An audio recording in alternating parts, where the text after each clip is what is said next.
Welcome back to Fast Market here on the Schwab Network. It's time for cash tags. For that, let's bring in our next guest. It's going to be Andy Swan, co-founder of Lightfolio. Happy Friday, Andy. Yeah, happy Friday. All right. So NVIDIA shares up, about 29% over the last year. It's run into some problems. AI doesn't seem like it's as hot as it was. Growth rates are starting to come down, even though they're explosive. What kind of data do you have here on NVIDIA? Yeah, it's tough to maintain growth rates that NVIDIA had at some point. The law of large numbers catches up to you. But, when I think about NVIDIA, I just think about overall, when you look at the way the world is moving right now. And I'm not talking about just business. I'm just talking about the entire world. Where is the money flowing? And without question, an enormous percentage of the money is flowing into AI and generative AI. So, if we look at IT budgets across enterprises, and these are large companies, but I think you can tease this out to the smallest companies in the world. Everybody's doing the same thing, and they're overwhelmingly prioritizing generative AI spending as their top spend in a unprecedented way, even ahead of security. And so this, for us, underscores the massive tidal wave of cash and wealth that is being shifted towards exactly what NVIDIA is the best in the world at, and that is producing generative AI and empowering those structures. And so, NVIDIA at this point, I think, is the recipient of a massive tidal wave of cash. I think if we look at it versus other semiconductor stocks, we do see AMD kind of creeping up in terms of web visit growth. That shows us that when NVIDIA runs out of inventory, or if NVIDIA gets too expensive for somebody, AMD is the next one that they look at, and AMD is starting to catch up in some way. So they're a good second place bet, I think, here. But when we look at NVIDIA, really the question isn't, will this company grow? I think what Wall Street's wrestling with is how fast will the company grow? And that's a pretty good position to be in. It's the type of position that we saw out of Amazon and Netflix in the early days of the multi-decade trends that propelled those stocks. I think NVIDIA's in the same spot here. If you're a short-term trader, yeah, you can make the argument that Wall Street got ahead of itself and that the growth rates are already priced in. But if you're looking long-term, there is still clearly one winner from a massive tidal wave of cash that is coming into this space. Andy, I wonder, because the numbers coming out of CapEx from all the big hyperscalers didn't drop off at all. Matter of fact, it increased, right? The question is there a Palantir moment in NVIDIA's future?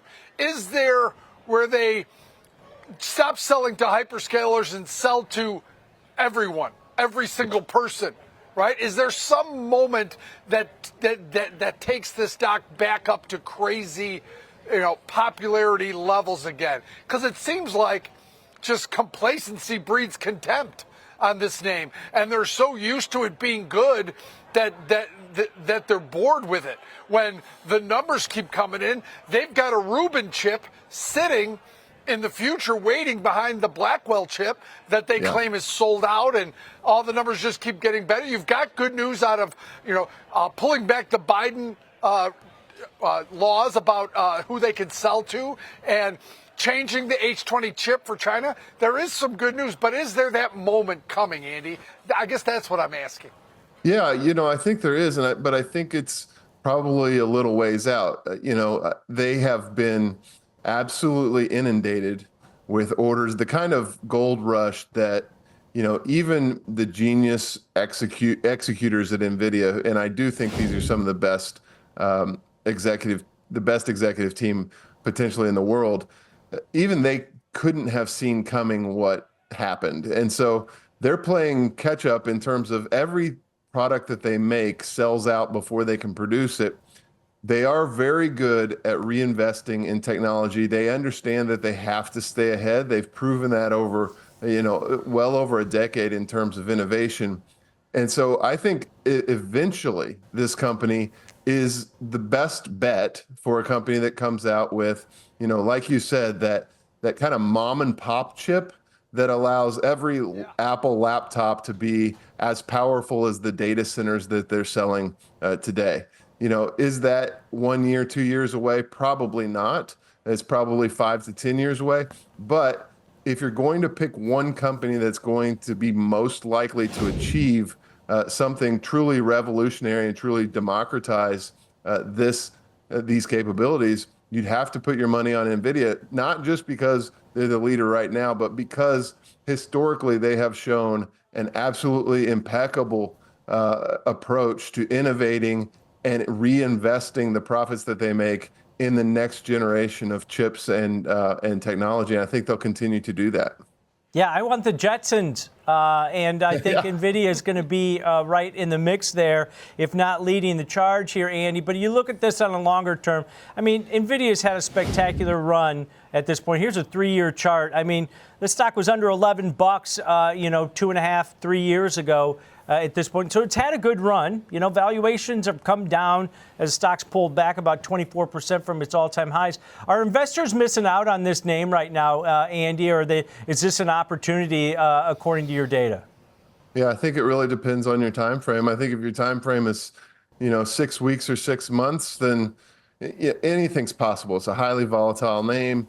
There's geopolitical reasons that investors may get in or out of the stock. I think if your time frame is, 1 year, 3 years, 10 years, then every single day that the stock is on sale is an opportunity, and that's the way to look at it. And you just dollar cost average into one of the best companies in the best spaces with the best technology and best executive team in the world, and just buy it, put it away, and don't think about it. I think it's really just a matter of time frame. There's extreme volatility in this name, along with all of the Mag 7. We've seen that. That will likely continue for the foreseeable future. But long term, when you're an owner of the best assets in the world, you can sleep pretty easy at night just adding to your position. Maybe it's Amazon from 20 years ago. Who knows, at this point. Apple from 20 years ago. All right, great stuff, great data as always, Andy. Have a great weekend. You too. Thank you.